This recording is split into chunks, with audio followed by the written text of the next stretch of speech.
Hola, muy buenos días.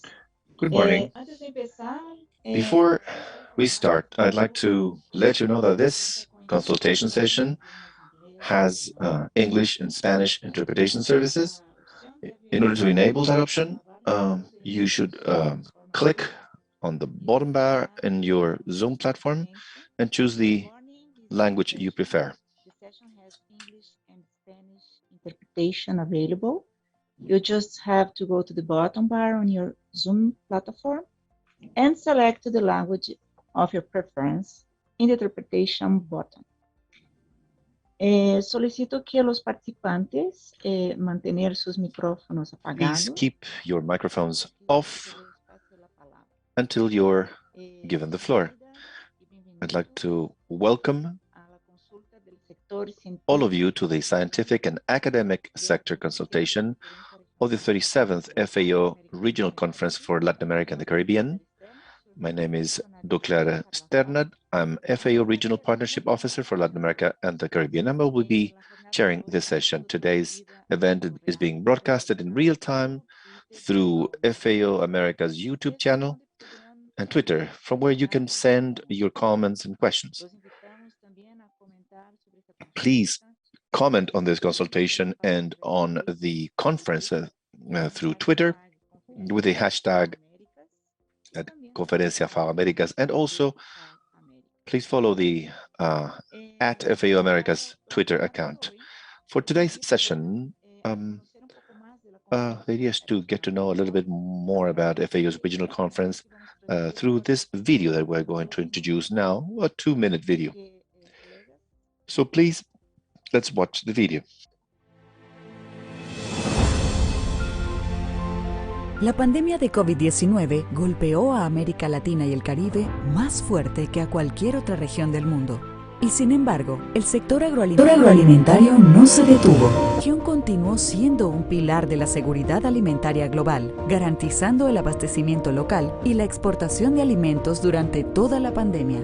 Los pequeños productores adoptaron nuevas tecnologías digitales para acercarse a los consumidores, y los gobiernos y el sector privado innovaron para asegurar el suministro alimentario incluso en los peores momentos de la crisis sanitaria. Pero la región aún debe enfrentar grandes desafíos. El hambre se encuentra en su punto más alto de los últimos 20 años. Y millones de personas han perdido sus empleos y sus medios de vida, teniendo que optar por alimentos menos saludables. América Latina y el Caribe debe fortalecer su sector agroalimentario para responder a una población global creciente y para proveer alimentos nutritivos a precios asequibles a todos sus habitantes mediante una producción sostenible que preserve los recursos naturales. Por todas estas razones, la próxima Conferencia Regional de la Organización de las Naciones Unidas para la Alimentación y la Agricultura es más urgente y necesaria que nunca. Es una oportunidad única para que los países unan sus esfuerzos, porque la pandemia alteró todos los aspectos de nuestra vida, pero también abrió un gran espacio de cambio. Un espacio para que cada país transforme sus sistemas agroalimentarios para volverlos más eficientes, inclusivos, resilientes y sostenibles según sus condiciones y prioridades. Un espacio para transitar hacia una mejor producción, una mejor nutrición, un mejor medio ambiente y una vida mejor sin dejar a nadie atrás. Del 28 de marzo al 1 de abril de 2022, en Quito, Ecuador, la Conferencia Regional de la FAO será la ocasión de aprovechar esta oportunidad de cambio.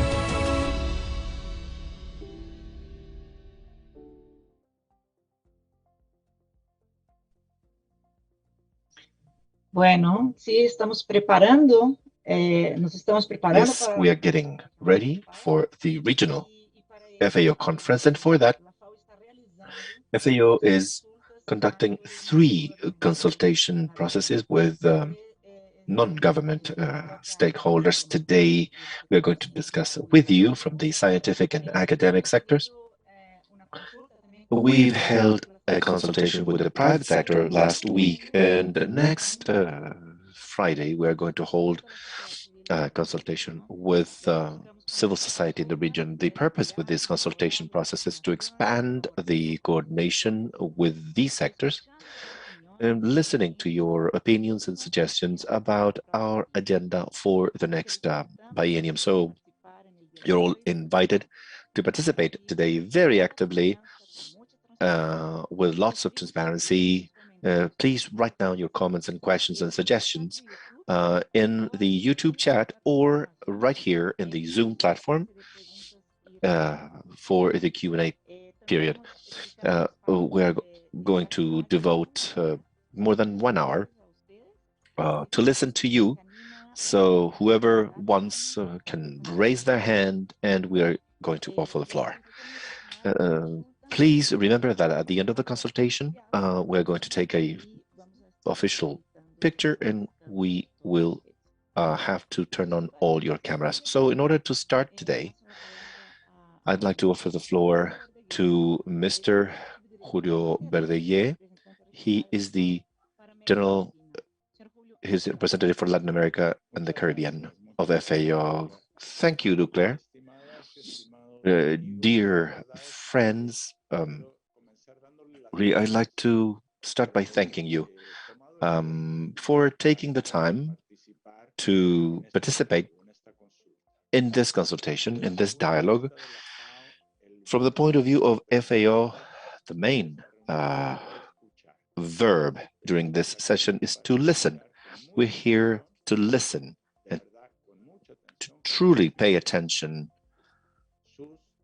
to your statements, your suggestions, your recommendations, and also your criticism, if there's any. Please, we're really interested in enhancing the statements that will be presented during the regional conference in less than a month with the visions from the world of science, innovation, and academia. The region has suffered significantly with this pandemic. We're a little less than 9% of the population, but we have suffered more than 30% of the deaths due to COVID. In terms of food security, we've seen a brutal decrease. At the end of 2020, we ended up with 4 out of 10 individuals in this region in Latin America, 4 out of 10 on some level of food insecurity, 60 million people more compared to year 2019. It is a setback that we had never seen before, since records have been kept, since statistics have been kept regarding nutrition and food security. But it is not the only challenge we face. Jobs have been lost by the thousands, especially affecting women. In that case, the setback has been for over a decade in terms of their loss in the job market. We are also facing problems, long-standing problems, that not necessarily associated to COVID. Half of the rural population lives under the line of poverty. Half of the rural population in Latin America is living below poverty. We have half of that population living in poverty and 1 out of 4 in extreme poverty conditions. Significant inequalities, as you may all know. We have huge challenges as well in terms of the environment and climate change. Our region is extremely rich in terms of biodiversity. However, we are losing biodiversity at an accelerated pace, and much of that has to do with the activity of the agri-food system. Climate change will hit us. It's hitting us very strongly, and we need to gain adaptation and resilience capacity as soon as possible. And at the same time, our region can contribute significantly to global food security. It seems a bit of a paradox having so many people in food insecurity conditions, but the truth is that the quantities of food we can produce in Latin America and the Caribbean support the lives of hundreds of millions of people in the region and beyond it. This is important. The region is the main net exporter of foodstuffs in the world, more than Europe, Australia, and the US. Net exporters.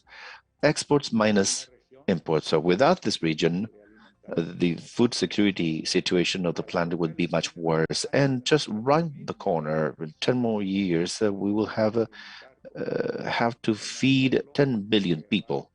How to do it without aggravating or worsening climatic, social, and economic problems that I've referred to. That's why FAO is emphasizing so much on the concept of agri-food systems transformation. In our new strategy or strategic framework for 2022-2031 that the member countries adopted last year, we say that we need to make progress towards more efficient, more inclusive, and more resilient and more sustainable agri-food systems with a view of achieving better production, better nutrition, a better environment, and better lives, not leaving anyone behind. None of this is possible without innovation, without science, without knowledge. Transformation entails innovation. Innovation needs to be supported by knowledge and by science, scientific knowledge, and also historical knowledge. We all know that. We don't need to discuss it, but the question we have is how do we introduce this, the fruits of science, innovation, and academic work, how to take that and put it, to make it part of the daily operation of the agri-food systems, and what type of innovation and what type of academic work do we need from now on in order to face these challenges and others. Truly, we are convinced that without you and without others, just like you,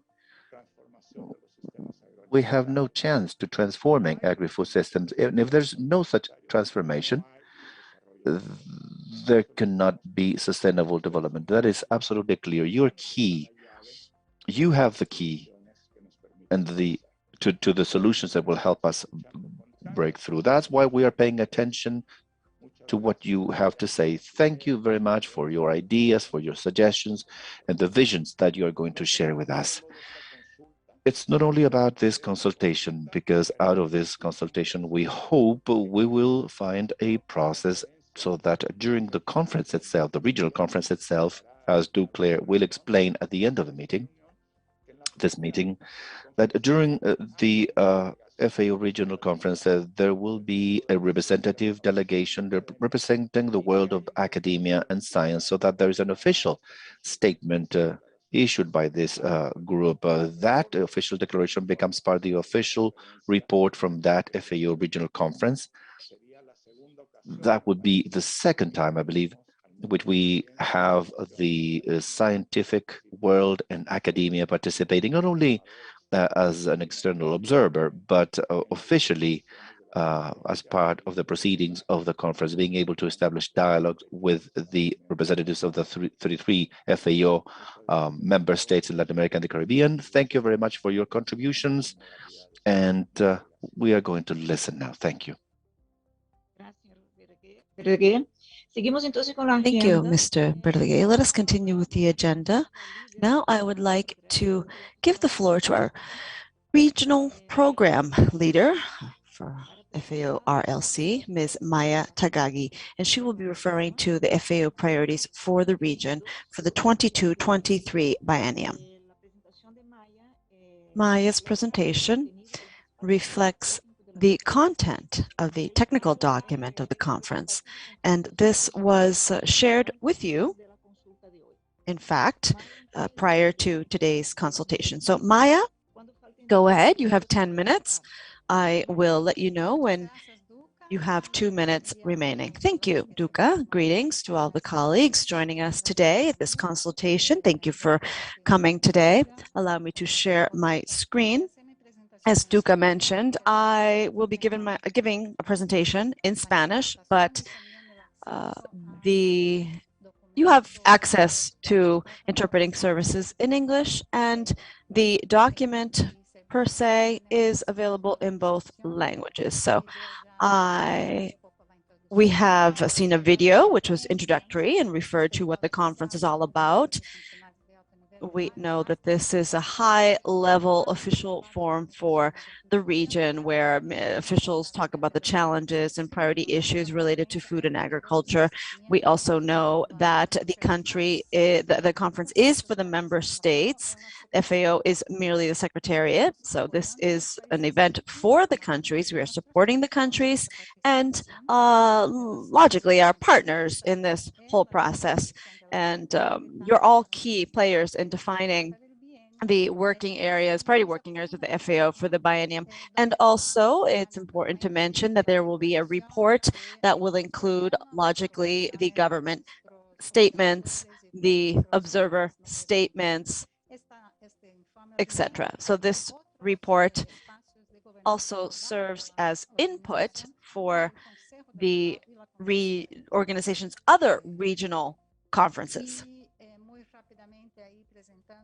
Just quickly, let me refer to the document that Duca mentioned. It consists of two parts. One is related to the regional context, and that's where we refer to the challenges and opportunities that we have identified for the food and agricultural sector for Latin America and the Caribbean. And this also involves, as mentioned by Julio, addressing 5 key trends that have an impact on the agri-food systems in the region. Now, we know that there's this ongoing presence of the pandemic throughout the region and its socioeconomic impacts. We know that this is waning, hopefully, well, rather, but it's still present, actually. And we also refer to the second trend, which is uneven and unsatisfactory economic recovery. Some countries' economic recovery is still very weak. There has been a substantial increase in the poverty rates, hunger, food insecurity rates as well. And all of this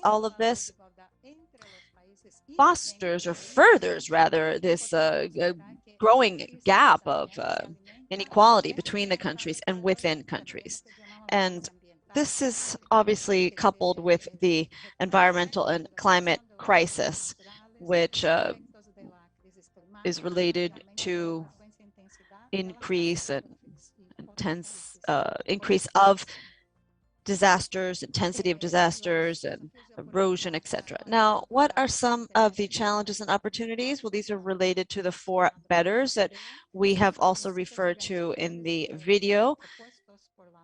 These consist of 4 key proposals by FAO, primarily related to SDG 1, which is eradicating poverty, SDG 2, zero hunger, SDG 10, closing the inequality gap, reducing inequalities. And so related to this, we have identified the main challenges, but they're also related to opportunities. And these are closely tied to today's dialogue, which is also related to low investment in research, growing climate variability, which has an impact on productivity. And as far as the opportunities that are related to this challenge are concerned, we see innovation and the digital revolution.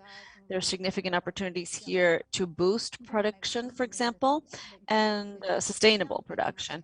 Then with regard to, we've already talked about malnutrition, growing food insecurity, prevalence of overweight and obesity. And in the region, we have a longstanding tradition regarding policies and legislation aimed at boosting food security and fostering healthy diets. Now, in the LAC region, we have countries that are particularly affected by climate change and ecosystem degradation. The opportunity related, there's a growing number of initiatives to speed up adaptation and mitigation. Now, we have also seen that COVID-19 has furthered poverty and structural inequalities as another challenge, but the opportunity there is that we can boost our social protection system. So I just wanted to underscore these key areas. Now, with regard to the regional initiatives for FAO, we will continue to boost our programmatic response by way of our 3 regional initiatives. Essentially, what we're proposing are the same ones during the previous conference. Regional Initiative 1 is related to sustainable agri-food systems in order to provide healthy diets to all.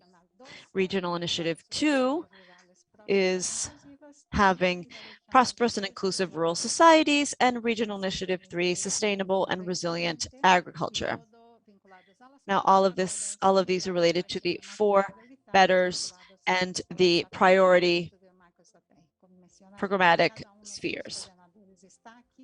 Each of the coordinators are here today to answer any questions that you may have, specific questions regarding these regional initiatives. But all of the regional initiatives are described in the document, and they are broken down into 4 key areas. As we mentioned, we need to focus our efforts and not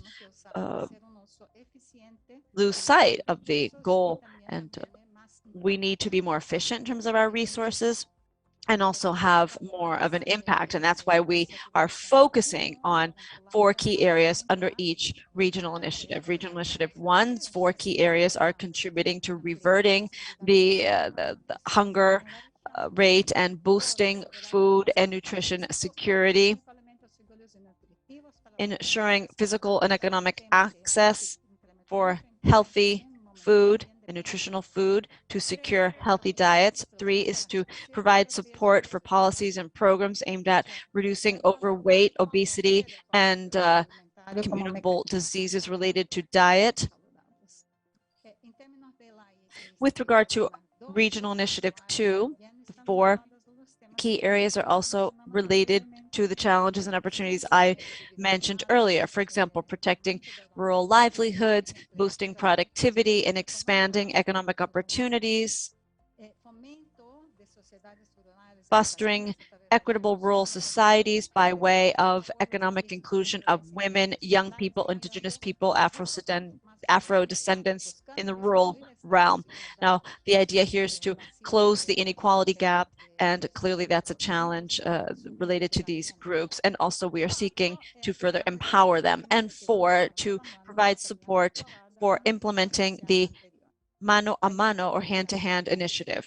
Now, Regional Initiative 3 has 3 key areas of concentration and focus, which are building agro-food systems that are better adapted to climate change and that are more resilient.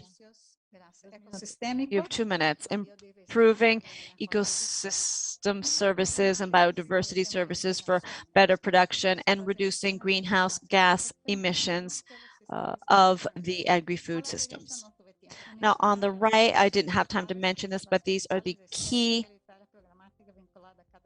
programmatic spheres that are related to the regional initiatives and how they're also related to the agri-food systems summits key areas. Now, just wrapping up, the FAO programmatic efforts also include what we call accelerators, and these are initiatives to have mainstreamed efforts related to SDGs. And some of the accelerators are technology, innovation, obviously these are key issues for this consultation, data, and then complementary aspects such as governance, human capital, institution, and then the cross-cutting or mainstream topics, which were also included in the previous framework, are also here, but now they're more focused on individuals, gender, youth, inclusion, broad-based inclusion, that is, generational inclusion, including young people, women, etc. Now, the document also aims to provide a deeper approach, greater insight into the FAO corporate strategies and initiatives, And the region will clearly continue to benefit from these corporate initiatives and strategies, including the hand-to-hand or mano-a-mano initiative and global action for the green development of agricultural products and others. Now, in order to wrap up, allow me to refer to the revamped business model. This is also under the strategic framework, for example, deepening the programmatic approach by strengthening synergies among products and furthering sound ties with regard to public policy, investment, national priorities, and then having a regional common regional structure and progressing further with regard to implementing the PPMs within the framework of the UN reform and furthering capacity building among FAO personnel. So those are some of the key areas addressed under the document. Thank you, Duca. Thank you, colleagues. And I will continue to be here in the event you have any questions. Thank you, Maya. I would like to remind those of you who have any burning questions, please be sure to raise your hand and or post your questions in the chat. We have selected 3 individuals to provide commentaries on behalf of the scientific and academic sector. This is to provide some food for thought. And each person who will be providing commentary will have 3 minutes. We'll start with Alejandra Girona, the Technical Secretary of the Right to Food Observatory of Latin America and the Caribbean. Thank you for volunteering to provide this commentary. You have 3 minutes. Go ahead. Thank you. Good morning, ladies and gentlemen. The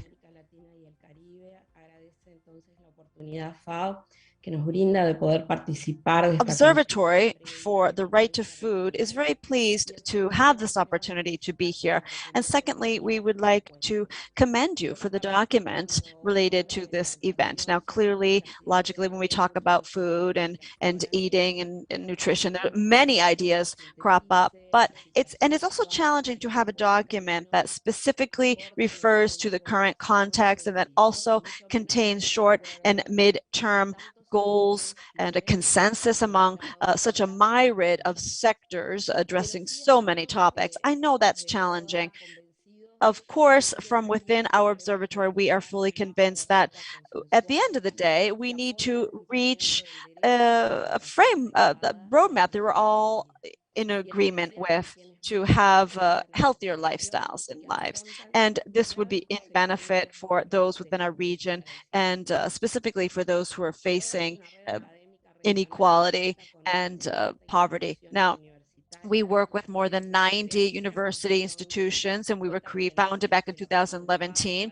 We receive support by FAO through projects to support Latin American and Caribbean initiatives related to zero hunger. This is also funded by the Spanish Aid Agency, and we have also worked under the Mesoamerican Hunger-Free Region supported by FAO and the Mexican Aid Agency. Now, with regard to the document, we wanted to mention a few key priorities or share some priorities with you that are underscored by FAO in order to boost production, nutrition, improve the environment and overall livelihoods. I would like to begin by underscoring the three regional initiatives presented and the need to ensure that they are more adapted to the different realities and contexts in our region. Now, research into the right to nutrition is one of the most renowned areas of research of our observatory. We have 120 research studies that have been conducted with strategic partners working with the fight against hunger. And on February 28th, we launched the 10th round of requests for research projects. And this is the idea. The idea here is to ensure that these actions are directly related to the 3 FAO regional initiatives. So we, with regard to each of these 3, have come up with specific areas of work, and you can find this information on the observatory's website. With regard to Regional Initiative 1, the document refers to policies and programs aimed at reducing malnutrition and that is related to non-communicable diseases. Now, we have 26 studies in this area, and several of the draft bills have been supported by the observatory. Recently, in fact, we worked on a draft bill for Cuba, but we don't think it's just enough to enact laws. Rather, we need to ensure that there's enforcement and follow-up. And in fact, some of the experiences that the observatory is working on includes, for example, frequent monitoring initiatives in various areas. Now, we know that our works are fully based on science and are conflict-free. Now, we should foster the full participation of all. In that regard, the academic community can foster ongoing dialogue with the less visible sectors, but not they're still as important, and civil society as well has ensured that the right to nutrition is one of the key areas of their efforts. The role of academia is something that simply cannot be replaced. That will be key for ensuring transformation, and we work toward that goal. For our organization, it's particularly important these accelerators that are mentioned are key. More innovation, more technology, more data production, and then the complementary aspects, the human capital, governance, and institutions. Yes, I'm wrapping up. Now, with regard to the mainstreaming issues, we would like to underscore gender equality. Without closing this gap, we will not reach our goals. It's key to further train leaders in food and nutrition as well, business sector, business leaders, and we also need to empower citizens with necessary information that they require for the changes on the horizon. No, we know that we work with individuals from academia who are fully committed to eradicating hunger and boosting FSN, but we require more economic support to ensure that we have quality studies. Now, we once again would like to state that we are willing to participate and collaborate with this consultation process and to prepare input for the next regional conference. We would also like to urge the organization to significantly consider its policies and programmatic work, academia, and the synergies that we can continue to foster together. Thank you for this opportunity, and we are here for questions. Alejandra, muy buenos Thank you, Alejandra. Very good comments to enrich our discussion. Now, the second speaker, Joaquin Rosano. He is the Regional Director for Latin America and the Caribbean of 1CGR. Joaquin, go ahead. Thank you very much for being with us. You also have 5 minutes, and I will let you know when you're only left with 1 minute. Thank you, Duca. Good morning, everyone. I'd like to thank FAO for opening up this space in preparation of the next regional conference. It is an honor to share this table with the distinguished colleagues of academia and the scientific world. Very especially, I'd like to thank and recognize Dr. Julio Verdeguer. Julio, for your magnificent work heading this regional office. And in particular, because you have promoted interagency alliances in favor of the countries and their development agendas. Well, now as to what we were asked to discuss, as to the impressions we may have about the document that Maya has already presented on behalf of 1CGIR in Latin America and the Caribbean, and of its centers in the region, CIAT, and CIMIT, I will share the following comments that I hope are useful to you. We believe that the priorities established for the region are well aligned to the regional context as part of FAO work connected with the 2030 agenda and the SDGs, emphasizing on key topics such as hunger, poverty, food security, post-pandemic recovery, environmental challenges, and climate change challenges. Also covering topics of interest at the CGIR because it's emphasizing on supporting research and development as part of the strategy to increase productivity and to create opportunities and fostering digital farming, including innovation, technology, and data collection as key aspects. However, we believe it's important to underscore the importance of fostering technology and innovation and policy instruments that will contribute to some of the following challenges. First, to counter the loss of biodiversity faced by the region at a rate that is higher compared to any other region in the world, positioning the role of large carbon stocks represented by Mayan, Los Andes, and Amazonia, understanding the changes on diets and how this contributes to the double load or burden of malnutrition and the loss of biodiversity and climate change, to leverage the demographic bonus in order to change behaviors and consumption habits, both collective and personal, fostering sustainable trade of these supra foods coming from the region and mainly in the Andean countries, and generating data and strengthening the statistics at the national level to facilitate trade in the region and outside the region. Also, the approach of FAO through its regional initiatives, the three ones that have been developed in the last few regional conferences, and considering that it is going to be a key opportunity to articulate with a new initiative under the same umbrella, so to speak. And in particular, we made some comments about the three ideas. In terms of IR1, we believe it's not specifically mentioning pesticides and their relationship with human health and the environment. Maybe I don't know how critical that topic is for the region or not. It also mentions biofortified crops specific. They are not mentioned as a possible strategy to reverse hunger or to have access to nutritious food. As to IR2, it would seem as if some more emphasis is needed in terms of the bond between rural livelihoods, access to land and resources with construction of peace, migration, and strengthening of rural populations. Also in IR2, mentioning emphasis on the Caribbean, there could be more emphasis on big data because data integration for better decision making can be very interesting for this subregion. As to IR3, as part of the actions to reduce emissions, considers a reduction of loss and waste of food.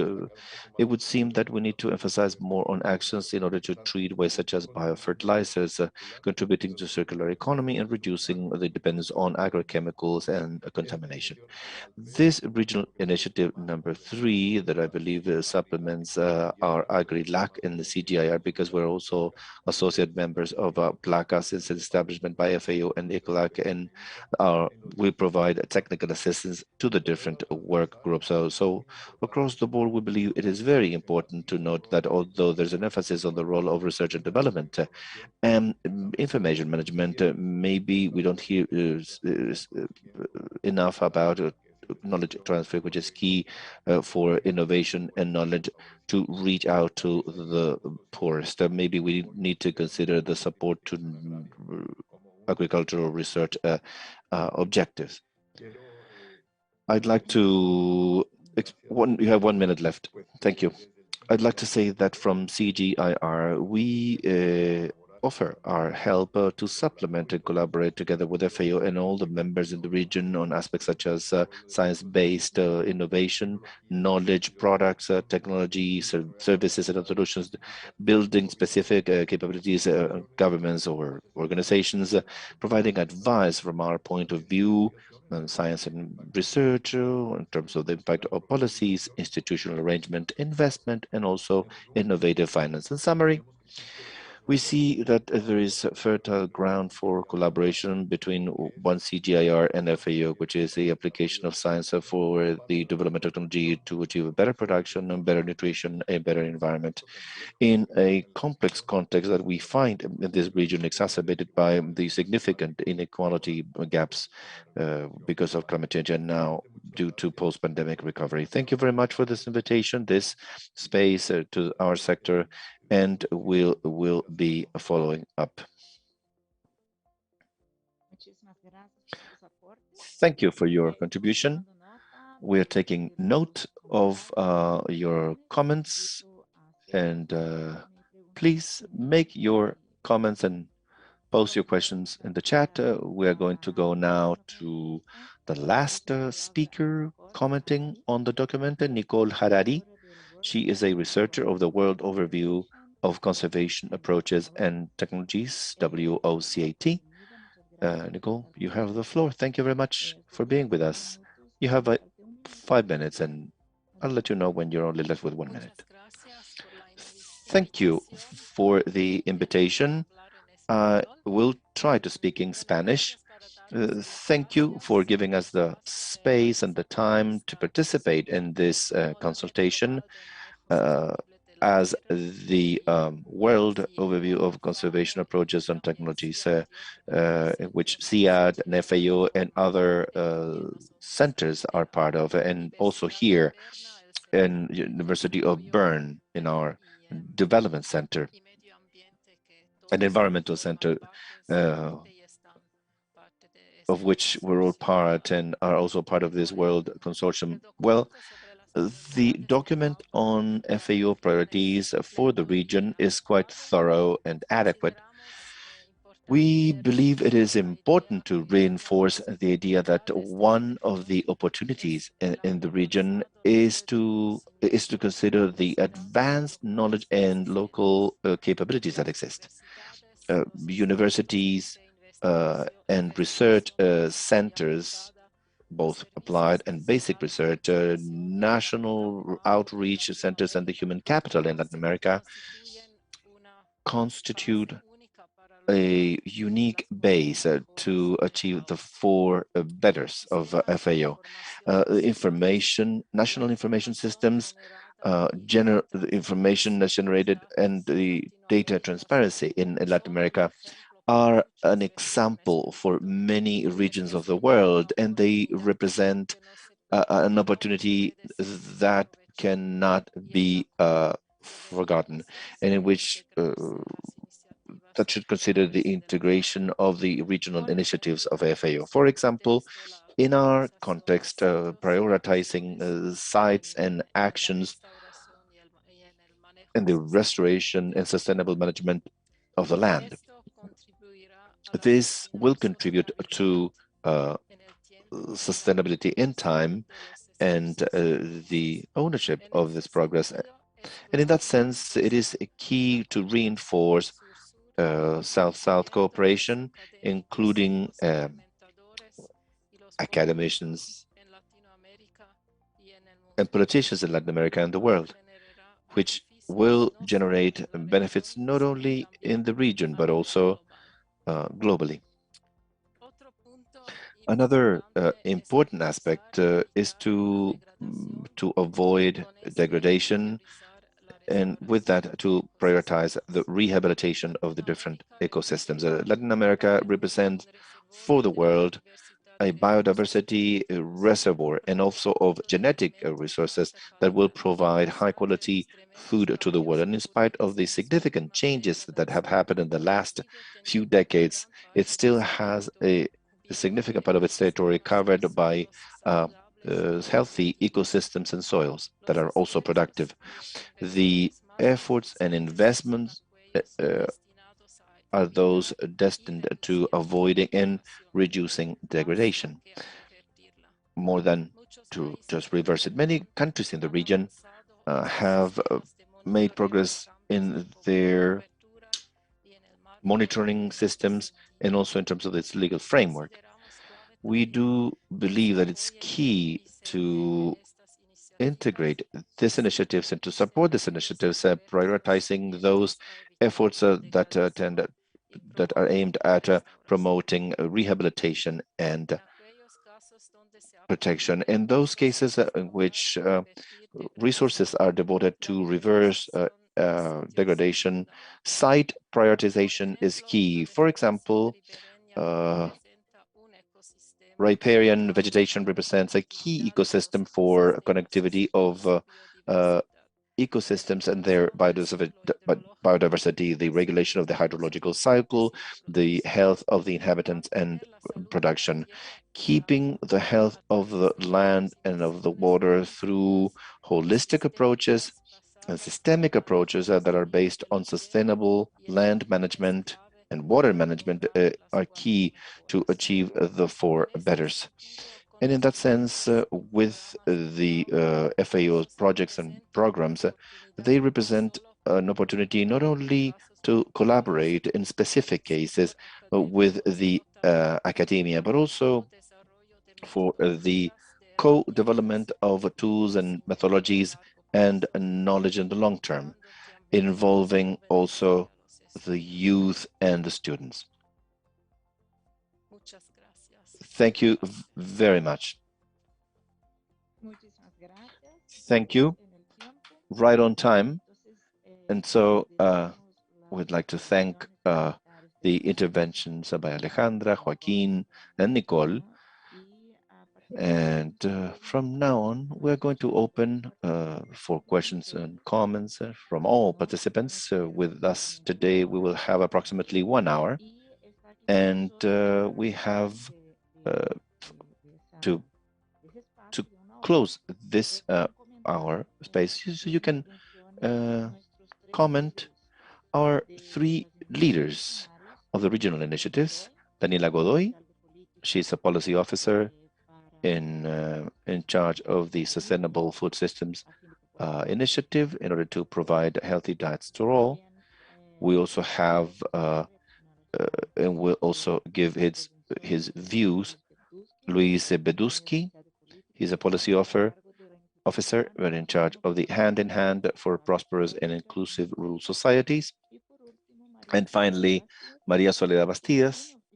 She's also a policy officer at FAO, and she's in charge of the Sustainable and Resilient Agriculture Initiative.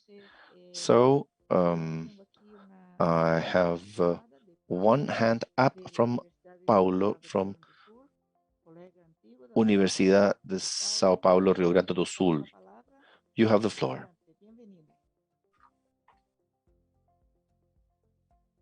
Aló. Hola, buenos días. Muchas gracias por la invitación. Mucho gusto. Thank you for inviting me to be here. It's a pleasure to see you all. This is a very interesting initiative. And kudos for the dialogue. I think that the document and the FAO proposals are very appropriate given the context we are facing. There have been many changes brought on by the pandemic, energy crises, political crises, climate crises, etc. I just have one question, a very specific question.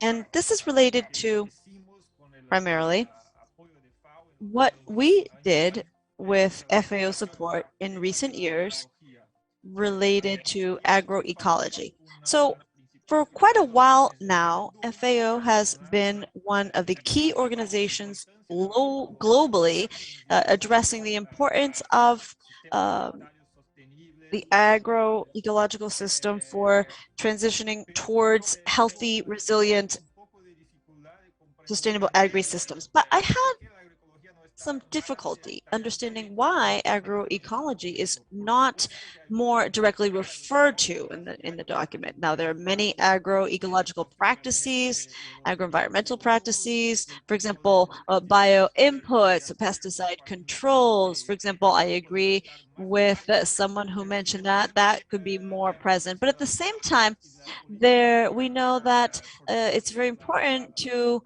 underscore the practices and policies to foster the ecological sector in many of the countries. I just wanted to add that on my 2 cents. Thank you for that. All right, I do not see any other hands raised. Perhaps Luis, you could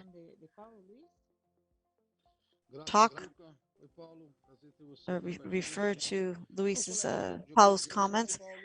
I think you're right, Paulo, in that this is an issue that is worked significantly on. And I would have to underscore 2 key initiatives within FAO. One is a global initiative called Sustainable Ecology, and that has been underway with several of the countries of the region, in addition to an entire network that is related to learning in this area. Now, the document clearly is a starting point. At the regional conference, new issues will be added to the agenda. Now, we've been referring to agroecology now the past 2 regional conferences, so there is a past. And Joaquin mentioned something, and by the way, allow me to mention this. FAO's entire program for quite a while now has referred to eliminating obsolete pesticides, having guidelines for appropriate packaging for pesticides and labeling. And thank you for mentioning this, Joaquin. We do need to focus more on these pesticides residues. There are studies out there that we could work further on with some of the partners. But anyhow, I hope I have answered your question, Paulo, regarding agroecology and the minimal mention of this in the document. This doesn't mean that we will not continue to delve deeper into this, but you're right. But I would like to mention that we have placed emphasis on some of the perhaps more emerging issues. But yes, this does not mean we will not continue to work on the subject matter. Thank you. Okay, Arlette Angarita has requested the floor. Arlette has some thoughts to share.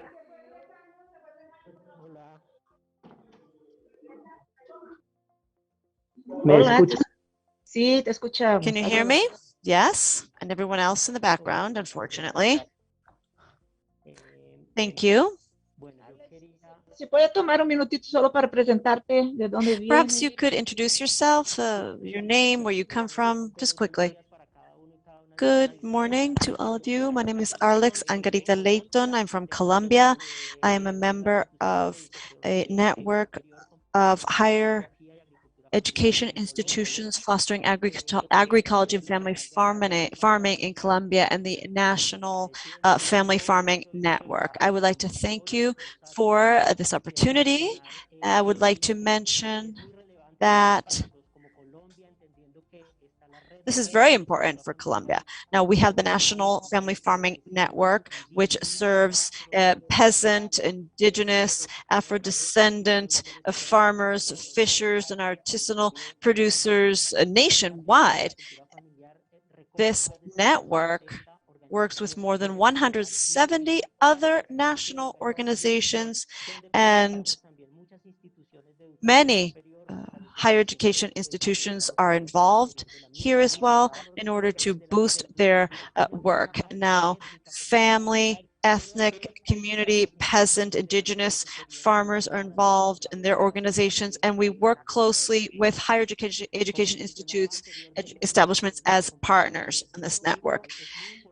Now, as mentioned by the previous colleague, it's very important to underscore, as you deem appropriate, the family farming proposal for Latin America. It is very important because family farming production systems are the ones that feed the people in our countries on a daily basis. And I'm referring to family farming systems that are small and mid-scale in size. and many of the countries do not have technical training programs or public policy that would be able to ensure the success of these production systems, because most of these production systems are part of what we call sustainable farming. That's a very large umbrella term involving organic farming, agroecological, biodynamic, natural, ecological farming, etc. There's a wide variety of participants, and FAO has rolled out many programs with a view to strengthen these systems. So it's very crucial to underscore this, these family farming systems under the plan, so that they will be able to better respond to the climate crisis. Currently, we are facing these climate issues, and these participants, these stakeholders play a key role in securing our food security. We know that our countries provide great inputs, and so if we can promote sustainable family farming, that will be key for caring better for soils, biodiversity, for seed conservation. We require training, technology for these farmers. We also need to protect the foundation of family farming, because this is the basis of our country's food security. In Colombia, this is crucial. We need programs that are focused on training these farmers, family farmers, and also research, training programs, extension programs for this whole sector in Colombia. That's what we need. Thank you. Thank you. Let me give the floor to Gabriela Fajardo. Gabriela, go ahead. Hello, can you hear me? Yes.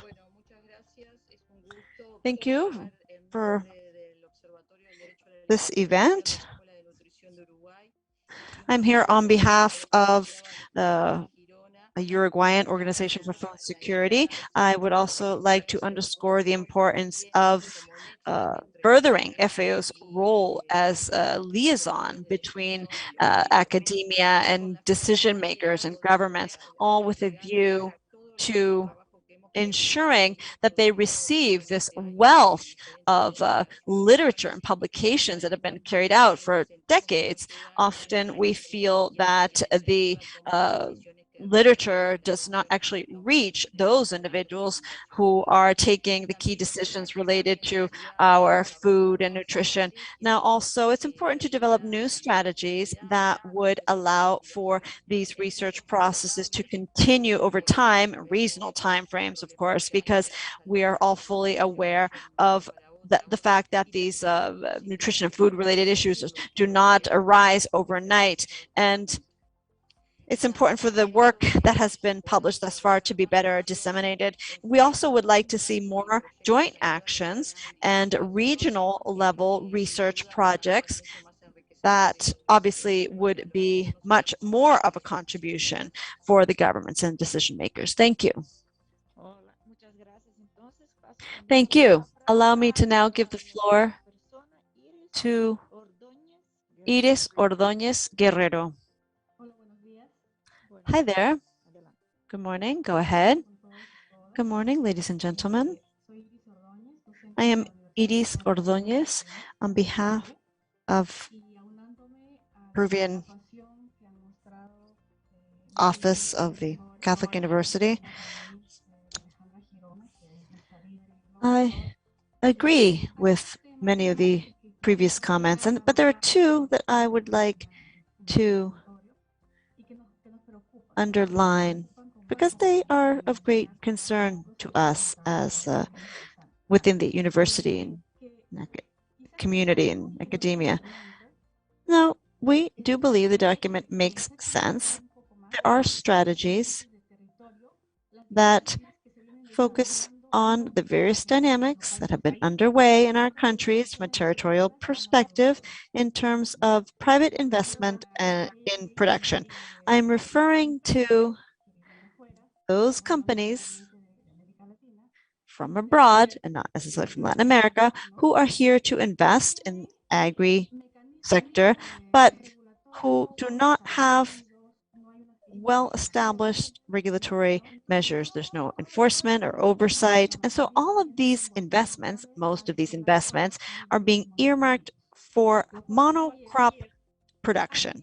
And this, on the one hand, results in a situation in which we are trying to foster efficient food systems, but at the same time, we allow these private investors to to take up our fields, to monopolize these fields for their crops. So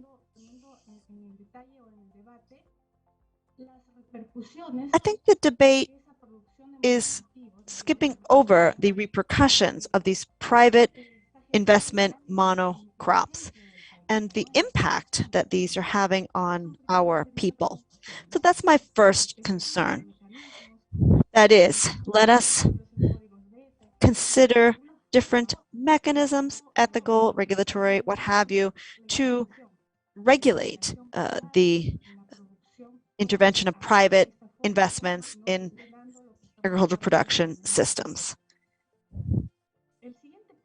My next concern is that there are several initiatives underway that aim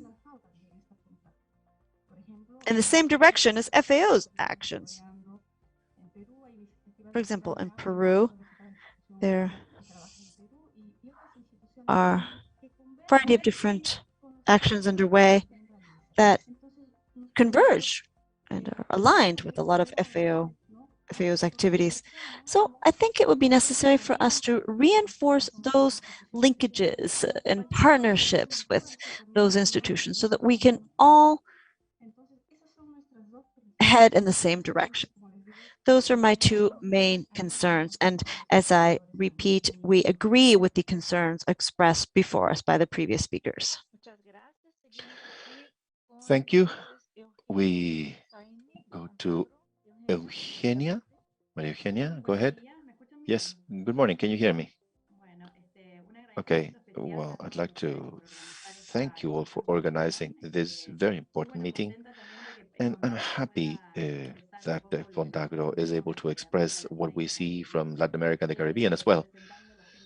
Representing 15 countries, having a scope of more than 33 or 34 countries, and many organizations, having a very broad regional project pipeline, we identified three things that are key. On the one hand, that we need to close the productivity gap. And that is a debt that we have had for decades, since the 80s and 90s. We have made progress, but in reality, productivity gaps are still there. And we need to work on genetics. We need to work on water and nutrition. So really, I think we have to keep investing on research and development to help the rural population so that they can improve their productivity and efficiency levels. The second item that our colleagues mentioned has to do with outreach. We need to think that outreach services must be shared between academia, public sector, private sector. It needs to be a set of stakeholders in the territories that can work in collaboration with participation to precisely be able to give producers, farmers, especially small farmers, that information or the training that is needed, and training not only for farmers or producers, but also to technicians and many other agents in the territories. The people who are part of those territories are not necessarily the representative of research institutions or researchers. There are many representatives of NGOs and many other entities that are intervening, and I think there should be some kind of a mechanism to meet and work together, therefore achieving greater impact. And a third item that I believe it is the challenge for all those of us who are working at a regional and international level is to attract the multilateral investment agencies, because everything we have to do needs to be done with funding. And that funding needs to have a special model and design focused on those small producers that truly do not have a credit profile such as a larger producer. But we need to find, to socialize and to recognize the importance to all investment agencies, private banks and public banking about the importance of in our countries to be able to offer these small producers a different funding alternative so that they can implement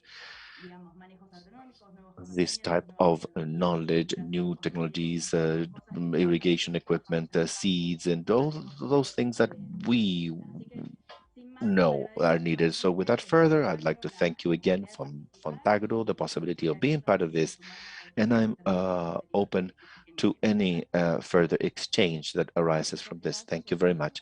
Thank you, Eugenia. Let's go to another continent. We have a university that is quite close, UPM, Universidad Politécnica de Madrid. Carlos Hernández. Carlos?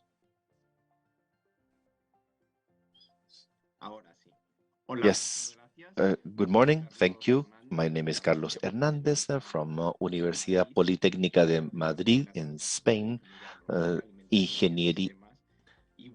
And we have been working in the region hand in hand with FAO and some other institutions in Brazil, Colombia, in many of Latin American countries. And I wanted to emphasize really on some of the things that are absolutely evident. And I would like to focus on two that Alex and Eugenia have just mentioned, which is the work regarding agricultural outreach, especially because of the significant work that FAO is conducting, at least to what I know, in Central America, in Mesoamerica, which is quite relevant. And it's quite relevant in view of the improvement of agri-food systems associated to the small and medium-sized family farmers. I believe that is important, and this is how to project research and academic understanding to those producers. I believe it is quite important to see how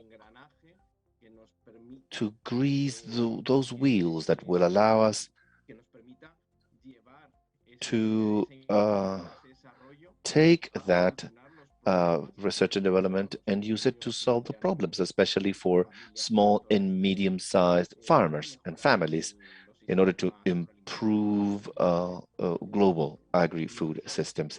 It's not only about the agricultural outreach service as a field to work or task, but it is also the way in which academia and researchers we have to face the problems and find the solutions. I believe those two tasks, the outreach work and also how the different organizations through alliances and implemented, but we need to grease those wheels that will allow us to obtain the knowledge. And in that sense, I want to remind everyone that in Latin America is although there are countries that are significantly developed in terms of technicians and researchers in the field of agri-food systems related sciences, there are other countries in which they still need to develop their research and development in academia. And I believe there are countries that need to improve their research capacity. That's it. Thank you very much for this space. And thank you all.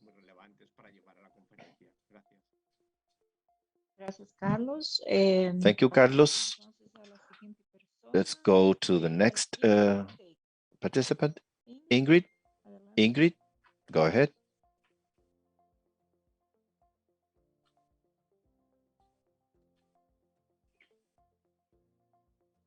Hello, Ingrid. Ingrid, are you there? Can you hear me? Yes. Okay, thank you. I represent WOCAT together with Nicole and also FAO. I'm a researcher in Argentina. I think it's great to try to use all the knowledge available and to link with the academia, because really in Latin America we have lots of knowledge, and it is so important to leverage it for everything that FAO is trying to do. And in that sense, and specifically in terms of soil degradation, which is one of the goals in many countries in Latin America, it is key to be at the base in order to achieve those four betters. And going back to the issue of capabilities, we have monitoring systems, and with all the information we have that will help us monitor the effects and actions that are conducted. I believe it is also absolutely important to remember in terms of land, sustainable land management on different scales, from the field, local level, even to the national level. Same thing for all the actions that are conducted in terms of rehabilitation, that we can use systems, information, and capabilities to be able to establish the effect of investments and what's done, and to change the path if need be. Well, that is one of the things that I thought was important to highlight. And as to improving production or productivity, which is one of the priorities, there's one about improving the productivity of agri-food systems.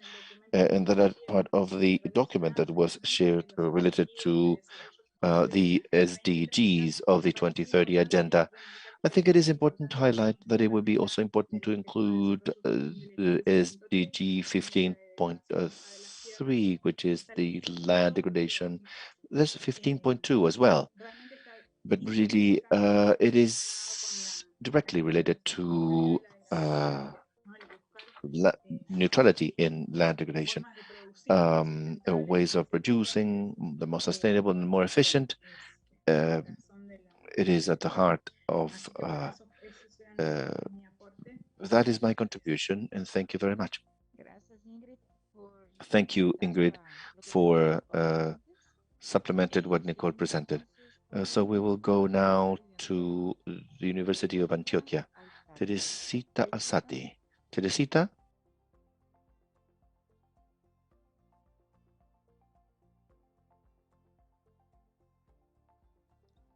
Hello?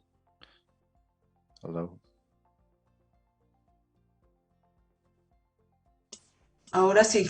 Buenos días. Yes, now, good morning. Yes, I couldn't find the microphone button. I'm happy to hear about all these proposals, these concerns, and these approaches we've heard. I would just give you a very important thought. We should consider something that we should consider. A decade ago, FAO worked for Latin America and the Caribbean on some research, very broad research effort about nutrition programs and the quality of such nutritional education from all points of view, addressing types of programs that were conducted in all areas, those who were responsible, the nutrition specialist training programs, and all related programs in which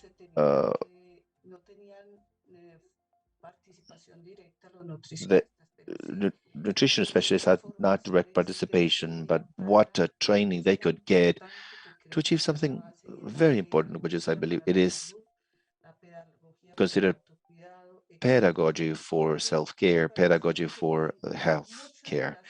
Because I believe many of the problems we find, especially in those best practices and in terms of nutritional and diet education and training, had to do with the approaches, with the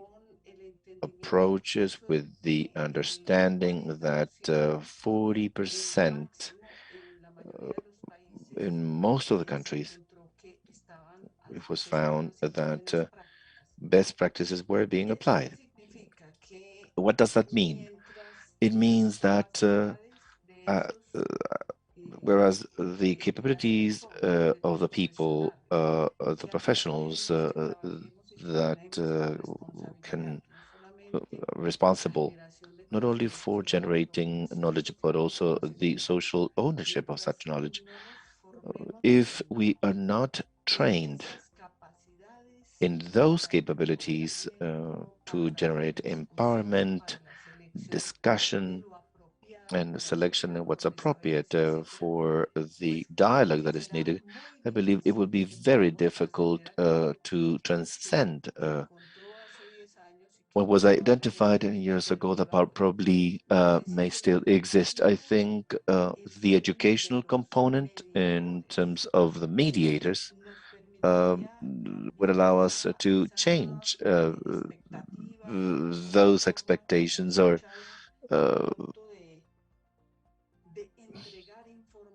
of delivering information, of communicating models, mechanisms, and strategies that are built in isolation or built from outside and not from those who are, not from the stakeholders, from the more political actors and academic actors. I think the educational component, the critical perspective is what will allow us to address a critical pedagogy, those levels we see today, because it is not about solutions from outside.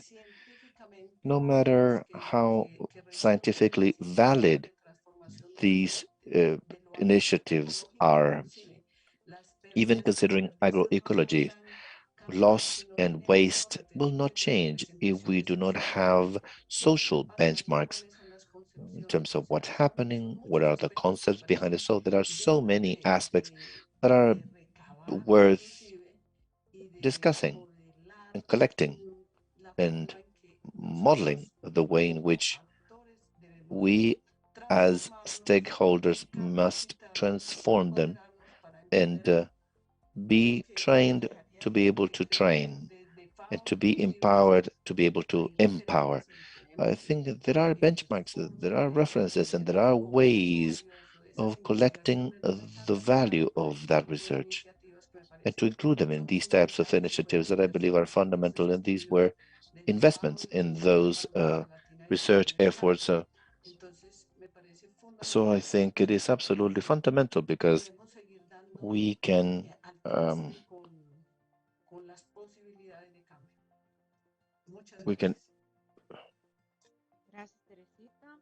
thank you, Teresita.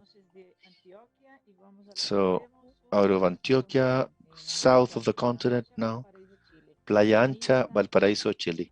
Mirta Groveto. Mirta? Can you hear me? Yes. Good afternoon. Good morning. Thank you for this opportunity. I am a professor at the Playa Ancha University in Valparaíso, Chile. I also participate in Flaxo and other groups. I understand everything that has been said. I also agree with the need for sustainable agroecology systems. This provides incentive for the circular economy in small sectors.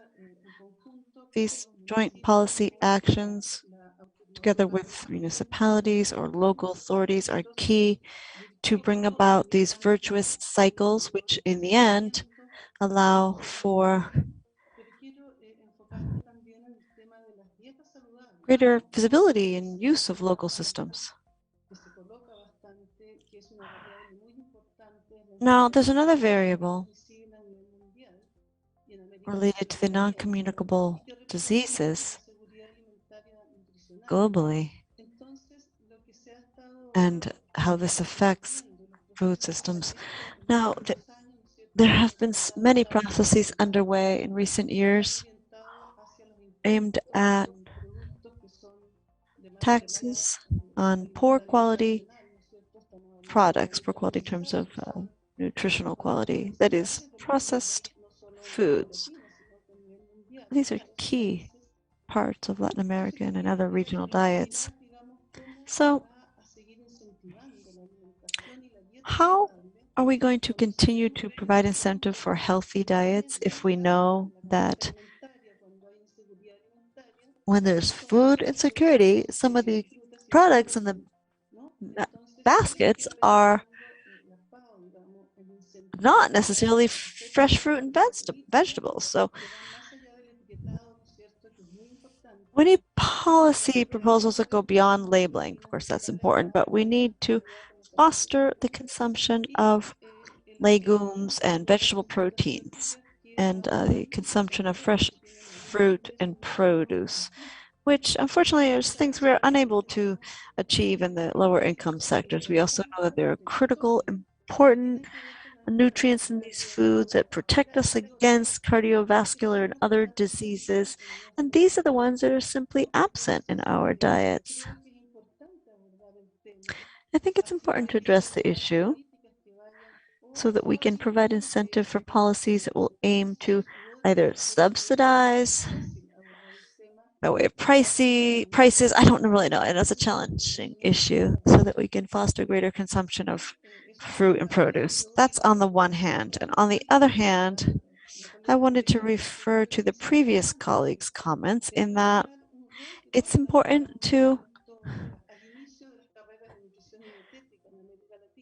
revisit FAO's role in supporting different education models so that we could actually provide support to the population in terms of food and nutrition education. I think it's key to revamp shared capacity in Latin America among professionals playing a key role in food and nutrition security. Now, we have recognized all the various efforts underway with regard to food sovereignty, food security. In my country, we are currently working on drafting a new constitution, and we hope that the impact will be positive. And I think that from within FAO, we need to address healthy diets, but from a more precise, specific approach so that we can actually make progress toward widespread healthy diets. Thank you, Mirta. 1, 2, 3 people have raised their hands still, and we will take comments from these 3 individuals, but no more, so that we can wrap up on time or as scheduled, which will be in 40 minutes roughly. Marta Marina Borrero, AgroSavia in Colombia. Marta, can you hear me? Yes. Thank you. Good day to all of you. Thank you for the invitation. Thank you for sharing the documents as well, for the preparatory documents for the FAO Regional Conference. I just wanted to underline the emphasis that we are all attributing to the importance of science and innovation within FAO's processes. It's key for these to stand out regionally. I would also like to point out that some of the issues mentioned here by previous speakers have actually become policies in Colombia. For example, green growth, or the national strategy, national circular economy strategy, bioeconomy. For example, many of these issues are now policies, and some of them are part of strategic lines of action globally and nationally. As I mentioned in Colombia, climate smart agriculture and farming, for example, and these are all aimed at securing more sustainable environmentally friendly systems.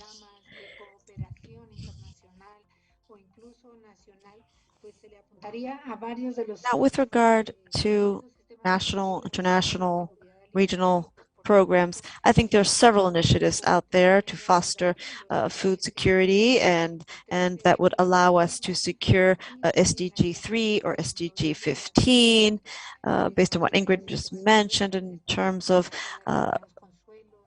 earth biosystems, specifically related to soil and degradation. Now, although all of this is proposed, I just wanted to bring this to the fore. I wanted to talk about cooperation and how we can actually implement the policies. We have participated in drafting policy documents and other scientific papers, but the bottleneck is actually implementation. And this implementation must involve recognizing the specificities, territorial specificities. That's what we saw in Colombia, but this is the same for any Latin American country. I'm just emphasizing Colombia because we have 5 natural regions that, it's a great, with chock full of contrast. It would seem as though there were 5 different countries. We have a wealth of biodiversity in Colombia as well. Nicole referred to the significant capacity that we have within our institutions, generating climate information, ecological information, think tanks, universities. We come up with a great deal of technological proposals and ideas. So there's a wealth of opportunities, but I think the issue is related to implementation. That's the bottleneck. And so someone also mentioned that it's important to have reasonable timeframes for the programs. Short-term projects are not that great. If we think about natural processes, obviously they're a lot longer. 1-year, 2-year programs would not be in consonance with the responses that nature would come up with. And last but not least, in Latin America and in Colombia, more than 74% of the food comes from family, community, and small-scale farming. So that group of producers is the one that we need to encourage and address through specific lines of action. You also know that in the region, we have traditional ancestral knowledge held by farmers, and we need to go from interdisciplinary approach to a transdisciplinary approach in that regard. Those are my contributions. Thank you. Thank you, Marta, I apologize. Now, Luis Molina from Colombia as well, the AGROCLUSTER representative. Go ahead, Luis.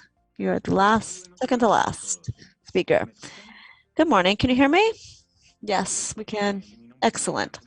My name is Luis Alejandro Molina from the AGROCLUSTER in Colombia. Thanks for the invitation. I just wanted to point out all of FAO's work in Colombia, and along with what our leader from AgroSavia mentioned, the Ministry of Agriculture and Rural Development, along with the Ministry of Science and Technology, in fact, with support by FAO Brazil, have launched implementation of the rural outreach or extension model. Now, part of the initiatives of the National Agricultural Livestock System are related to everything FAO has been doing in Latin America and the Caribbean. Now, in that regard, we have seen that there has been significant contribution from the government and the small and medium-sized farmers, because they are actually the individuals who are the pillars of our food system. So we would have to make an appeal to academia, because academia is also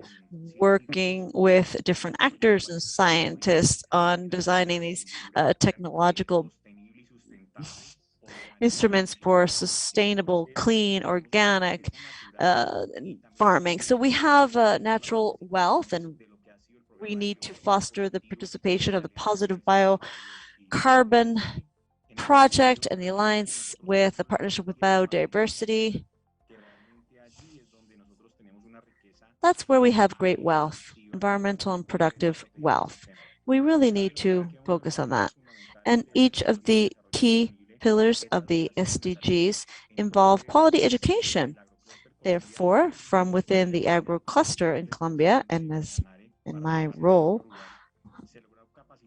for extension officers, we were able to train more than 2,400 officers, farmers, for the 42 departments.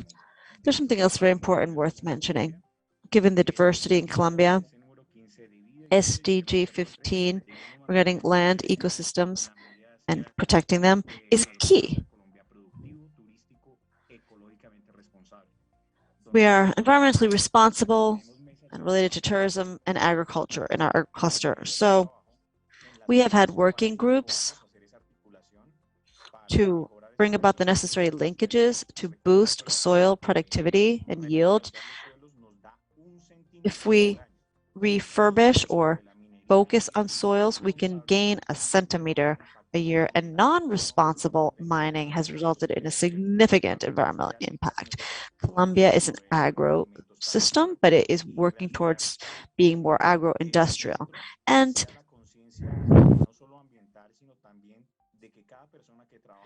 each individual working in the agricultural sector are actually field researchers.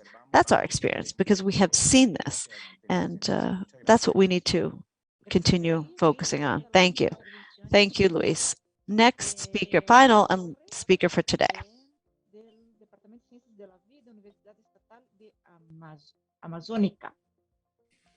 Muchas gracias, buenos días. Thank you, good morning. Can you hear me? Yes, we can hear you. Okay. Well, my name is Bolívar Torres. I'm speaking on behalf of Ecuadorian Amazonia. I'm a researcher and professor, Universidad Estatal Amazónica in Ecuador. First, I'd like to thank you for the invitation. I think it's a very important and relevant event. I've read FAO's priorities for the region, and I believe they're quite relevant as well. For now, I'd like to focus a bit more on Ecuadorian Amazonia. I've seen something important, which is increasing productivity and to expand economic rural opportunities.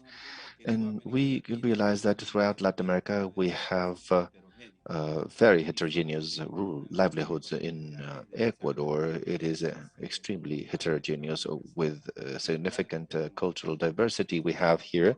And that makes it important that we have to look at it from an extended point of view, if you wish. So I believe rural employment is important, which is absolutely necessary. And here I wanted to tell you something about generating replacement for those who are working in rural areas. As Amazonia universities, we see in the last 20 years, we've seen the engineering programs in different areas, and what we see is that since there's no rural employment, our professionals leave, so there's no new generation to replace. There were no professionals to work in those areas in Ecuadorian Amazonia, and they don't have jobs to aspire to. At FAO, probably you can foster programs that can support SMEs, micro and small and medium-sized businesses that are connected with bioeconomy. There are many initiatives to develop biopesticides, biofertilizers, bioproducts, but if we do not give an alternative to our producers and the new generation that are already educated enough to develop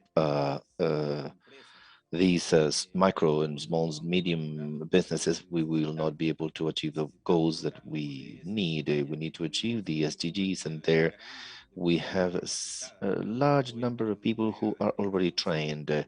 This is the era of education and information, and we can leverage that. Same thing happens with sustainable consumption.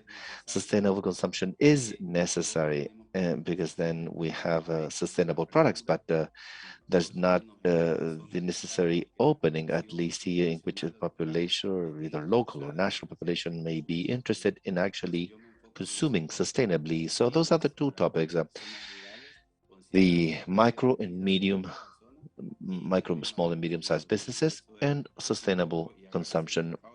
Thank you, FAO, because you worked a lot in my area. Right now, we are launching as Amazonia Ecuatoriana for the World Heritage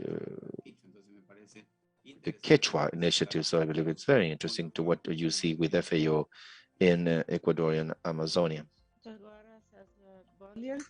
Thank you, Bollier. I think we should be closing this segment for listening to what you had to say. There are many elements that require discussion. We've had not only in Zoom, but through other media, YouTube and FAO's website, 385 people have attended this session today. And in our agenda, we had scheduled Mr. Jorge Mesa, but Julio asked for the floor for a minute. Julio, you're still there. After Jorge, if you want. So Jorge is one of our colleagues at FAO, and he is with us during this session as secretary of the regional conferences. And Jorge will comment a little bit about the next steps to facilitate your participation in FAO's conferences. Jorge, thank you for being with us. Thank you, Duclair, the representatives of the scientific world and academia. Really, I would like to thank you for your participation in this consultation, because this is part of the preparation of the 37th FAO Regional Conference. For sure, many of you have taken part in previous consultations, but some others are maybe new to this process. However, the regional conference has secured the participation of the scientific and academic world in the following way. First, you will be able to present or appoint 5 representatives or spokespeople to attend the conference, and one of them will be able to be in Quito because of biosafety and also the need to comply with local regulations. 2, you will be able to read a statement from your sector to all other delegations from the 33 countries in the region. But just like for the other ministers, you have 5 minutes to read that, considering that the conference intends to have the largest possible participation with the largest diversity possible. So you need to be very focused on critical topics for those 5 minutes you will have during the regional conference. It is similar time to that is allocated to the different ministers that will attend. And third, you will be able to ask for the floor in during different segments of the conference. Your delegate that visits Quito and those that will be virtually connected, and you will be able to ask for the floor during different sessions or during the conference, which is a conference that is going to take place over a period of 5 days. Although you have no vote because the countries vote. This is a government event and the countries vote. It is extremely important for the regional conference to listen to the voice of those of you who train the professionals of the future, those of you who conduct research, and those who generate evidence for the decision-making process in terms of policy and where new innovation and knowledge is produced, so that we can together face the challenges that are required in order to recover food systems, especially after COVID. But a recovery with transformation, transformative recovery towards a more sustainable, resilient, and inclusive systems without leaving anyone behind. After my remarks, Mr. Julio Verdaguer will talk to you, and then there will be some 30 minutes to coordinate the aspects of the participation. Duclair will be with you. Finally, I'd like to say that for FAO, the contribution of non-government stakeholders, particularly the scientific and academic world, to our agenda is absolutely fundamental, because we would like to thank you again for your participation, and we'd like to leave the door open to continue to identify ways of collaborating in order to make progress in this effort of incorporating science and innovation to fulfill sustainable development goals in the region. So thank you very much. And you have the floor, Duca. Thank you, Jorge. After today's session, when we listen to Julio's final words, we will have 30 more minutes in terms of how to prepare for the conference. Please now, so that you could all, if you could all please turn on your cameras, because we are going to take an official photo. For today's session, Julio said that we are going to listen to comments by our colleagues of the 3 regional initiatives of FAO. Each one of them will have 5 minutes. And then Julio would be delivering final remarks. Max and Marcela, you let me know if everyone has their cameras on for the official picture. We are going to take an official photo.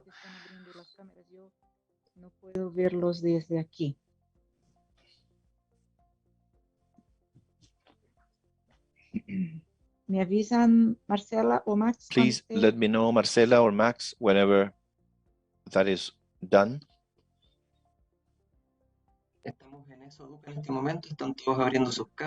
We are working on it. People are turning on their cameras. We'll take the picture and you can resume.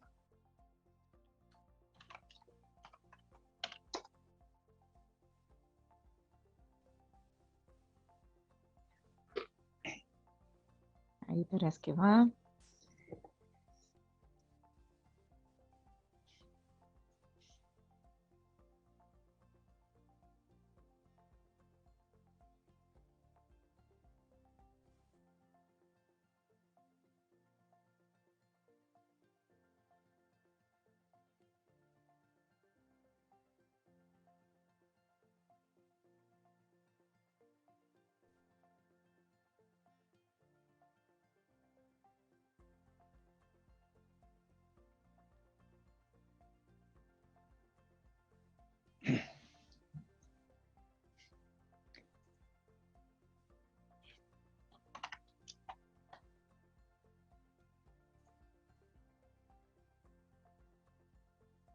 Somos varios.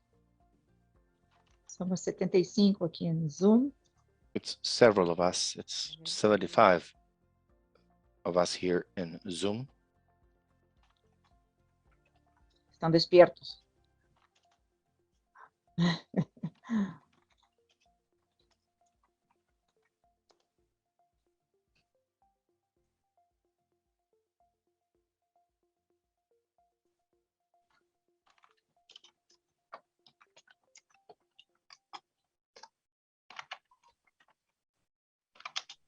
Bueno, tal vez podamos en paralelo escuchar las reacciones de nuestros. While we do this, we can listen to our colleagues and their reactions to everything you have commented on today. So I'd like to offer the floor to Daniela Godoy. She is a policy officer on food security and nutrition. Daniela, you have 5 minutes. Let's do the photo and we'll listen to Daniela. Daniela, you have 5 minutes. I'll let you know. Okay, thank you. Duca, first, I'd like to thank you all for your attendance and the very valuable comments and opinions regarding the document that we're working on for the conference. As to the regional initiative number 1, to achieve sustainable and healthy diets systems for the population. I'd like to thank you for the comments that have enriched the proposal that is based on four main work areas. These are very important priorities for the region. First of all, hunger and food insecurity. Second, physical and economic access to healthy and safe food, obesity and overweight, and fourth, international trade. I'd like to highlight some of the items that have been mentioned here, which are very relevant.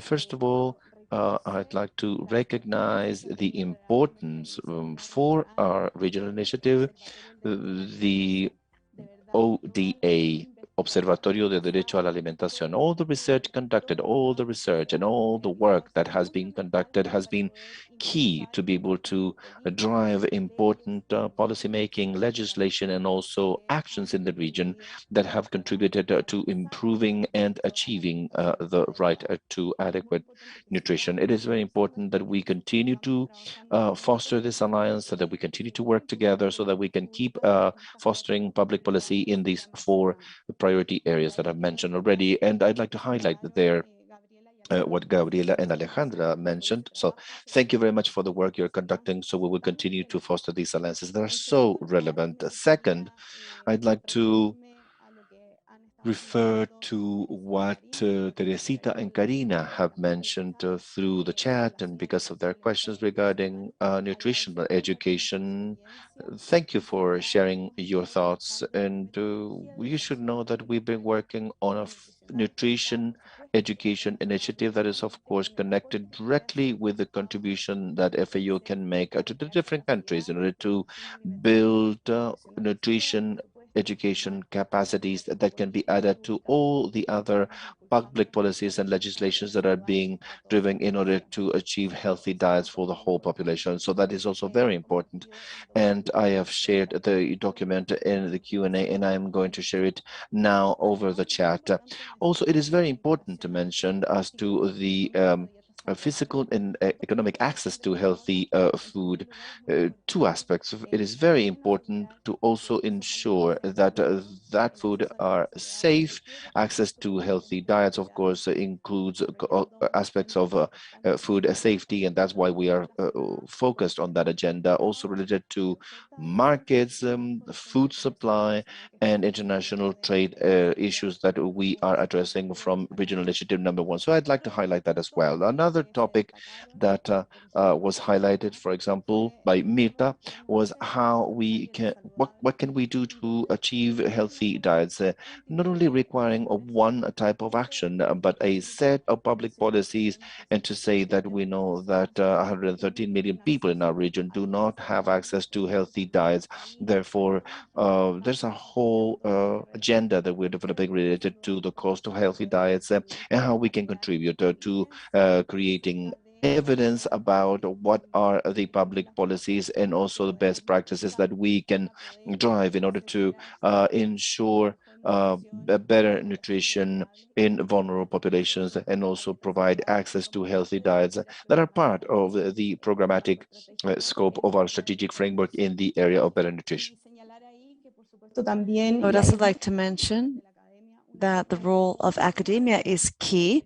That's a very relevant part of a very relevant portion of Regional Initiative 1. Actions are related to creating evidence to provide support for the countries and fostering policies and legislation. So there are several partnerships out there that we can build together, and these are key. Thank you so much for your contribution. We have taken due note of all of your remarks so that we can reinforce the work lying ahead over the next 2 years. Thank you, Daniela.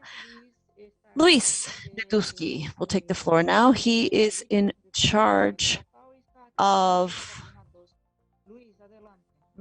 territorial development.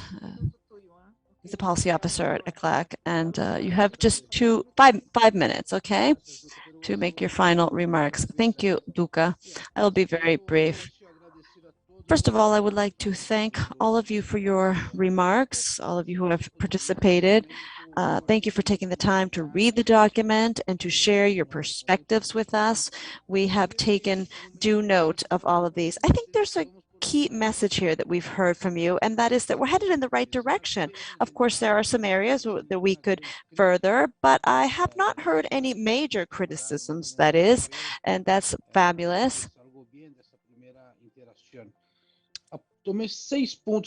I have 6 topics that I would like to share with you over the next 4 minutes. First of all, focusing on the subject is key. Alex, Marta, and others referred to the need to promote and reinforce our rural family farming sector. There are a wealth of instruments and policies. Some have been posted in the link. These are related to family farming. We have other initiatives, for example, platforms for reinforcing family farming, etc. Now, perhaps thinking along the lines of what you have all mentioned here today, it would seem as though there still is a void that the scientific community and academia would like to fill, or feels it is necessary to fill with FAO support. So what new instruments for family farming can we think of? Now, I agree that it's key to continue to working on this, and there are several institutions out there, but maybe we need to consider something more novel, particularly regarding environmental issues, bioeconomy, biofertilizers. So this is essentially an appeal to the scientific community and academia and those institutions to delve deeper into these areas. And 2, this is related to Iris's comments, it's also important to delve deeper into the interpretations of the contemporary world and the duality between the industrial agri-food system and the family farming system. And we need to bring this to the discussion table and figure out how to overcome these contradictions.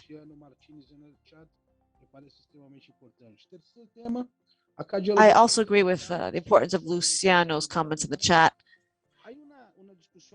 Thirdly, there's a contemporary discussion today fostered by the UN regarding the science of implementation. It's not so much about large, lofty ideas, but more about an idea that's actually in the FAO document, perhaps not so explicitly, but how we can go from projects to public policies, how we actually view the territories as living laboratories. So we would like to appeal to the scientific community and academia to accompany us in this process. And then Molière is right when you refer to generational issues. Joaquin also focused on the need to addressing how we can boost the demographic bonus throughout the region. Finally, the need to delve deeper in the partnerships with key rural sector partners. I think we have actually taken a step further today in reinforcing the linkages in this regard with the scientific community and academia. And FAO, I think, can contribute to being a liaison between the scientific community and the policymakers. And that's why we're here today. And we count on your support for the upcoming biennium. Thank you.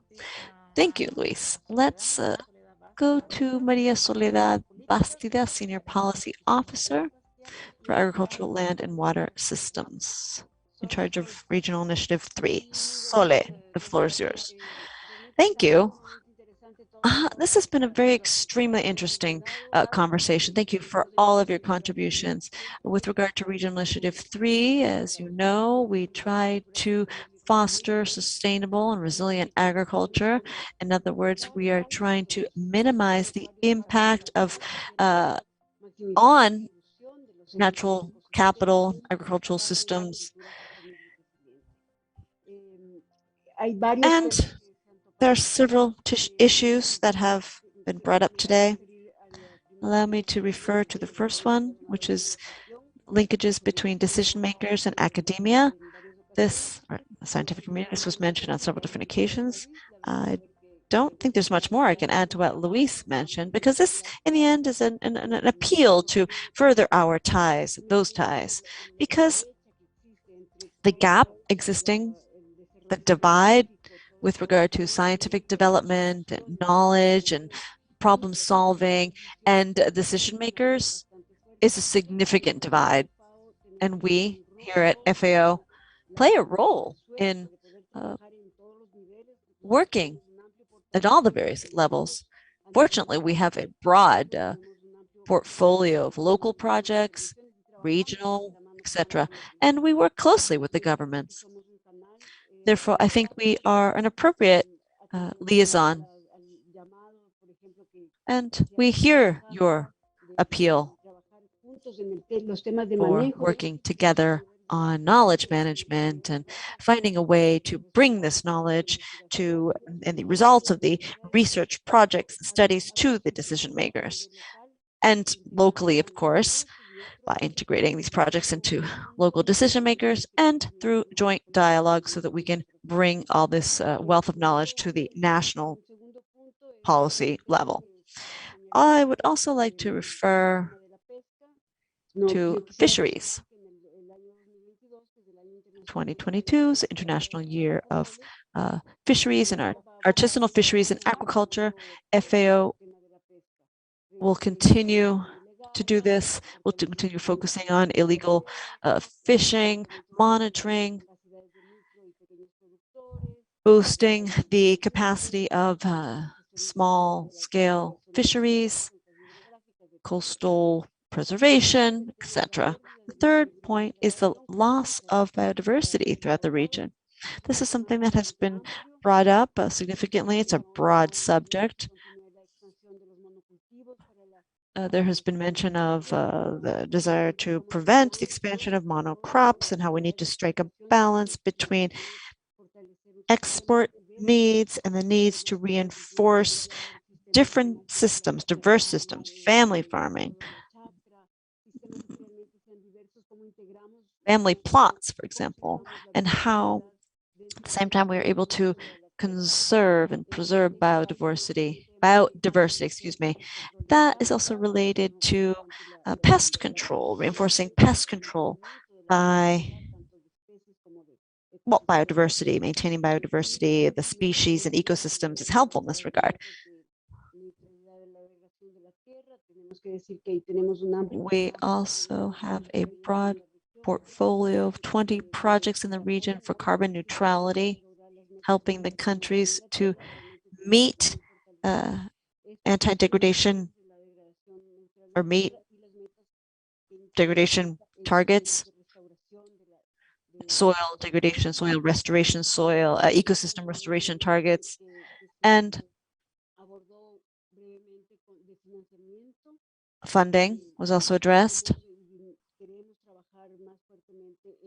We want to work more significantly on innovative financing because in order to implement any practice, you require financing and incentives. So it's not just financing, but incentives, mechanisms to do that. And that's we would like to expand our efforts in that regard, provide support for climate change, earth-related, water-related financing mechanisms and incentives. So thank you very much for all of your comments. Thank you, Sole. Okay, we have come to the end of our dialogue. I think we have 1 minute left. We may go slightly over. Julio has some final remarks. Julio. Thank you. Allow me to refer to a few issues that were mentioned. I'm not just here to provide my final remarks. I won't refer to all the comments because my colleagues have referred to many of these, and thank you for that, for all of your opinions. So there are three key issues that I would like to refer to now. One is international trade. Now, Latin America, I said at the beginning, is a key player in global food security. Now, we have worked on some calculations. We have not finalized these as yet, but according to our initial estimates, Latin America produces enough food in terms of calories for 1.3 billion individuals. 1.3 billion individuals. Without Latin American exports, food in other regions would increase significantly. Secondly, we also know, and we know this thanks to research projects, without international trade toward Latin America, our malnutrition problems and our hunger problems would significantly worsen. Therefore, I do not think that the discussion should refer to export crops versus family or farming or peasant farming, for example. And Luis Bedusky is also in charge of a series of studies, which will be published at the end of the year, which have allowed us to show, based on the recent agricultural censuses, that family farming is the key driver, the key player in many of these infamous monocrop export systems, dairy, citrus, etc. So it's not the other farmers, it's the family farmers who are working in these. The family farmers are producing these export crops, in fact, according to these studies. And there are other areas where there are no family farmers involved, but in many of these key crops, key for the region, family farming is the key player, quantitatively speaking. And in terms of the number of farmers and in terms of production. Therefore, I think the issue is how to ensure that our farming be more inclusive and resilient. How can we do that? How can we make peasant family farming something that has more opportunity, more space for contributing to not only local markets, but global markets. As far as extension or outreach, that is key. Many of you have referred to how technical assistance and outreach actions are essential. But what type of extension or outreach do we actually need for the 21st century? Is it the same type that we have been focusing on for 20, 30 years? I don't know. I think there have been significant efforts working toward innovation, digital tools. For example, we are significantly fostering this in a variety of different fields. And I think this is critical. It's not just an appeal to recover and regroup the extension officers and technical assistants and outreach actions, but we also need to consider new models, perhaps. And finally, healthy diets, healthy food. It is essential for us to understand why in Latin America and the Caribbean, it is so expensive to eat well, to eat healthy, especially in the Caribbean. We know that that is one of the most expensive regions in the world. And here, I think there may be primary production problems. We don't know. At the farm level, I'm referring to fruit, produce, shellfish, fish. I live in Chile, and Chile has a wealth of fish and shellfish production, but they're really expensive despite the kilometers of coastline. So what can we do to bring down the cost of these types of food? Because many people in our region, because of economic access, will not be able to eat healthily, despite the fact that we are a key producer of produce and fruit, shellfish, sea fish. So it's not just about what's going on at the farm, but it's about trade, digital trade. We know that digital trade will be an opportunity for cooperatives and organizations. Will digital trade be an opportunity or barrier for peasant family farming cooperatives? Anyhow, you are key players in helping us to answer many of these questions. So thank you enormously for your comments, remarks. Thank you to those of you who have expressed them with the spoken word and the written word. And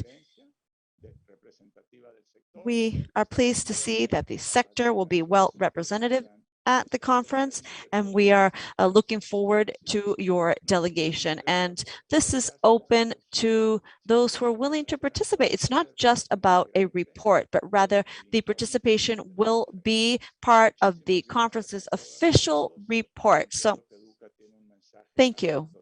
And I think Duca has a message with regard to the next steps. Thank you, Julio. I'd like to thank all our colleagues from FAO who were here with us. I can tell you that I will go on now during the session. If you'd like to join us for this next segment, you're welcome. But now I am going to provide some information to those who are available and willing for another 30 minutes of conversation. I will give you some guidance about how we're going to get ready for the conference so that then you can become coordinated. I know that many of you have already attended the previous conference and also the previous consultation process, but many of you haven't. So it is important that you get to know how to get ready for the conference. And now I'm going to share with you for 5 minutes a presentation for better understanding. Please let me know if you can see it.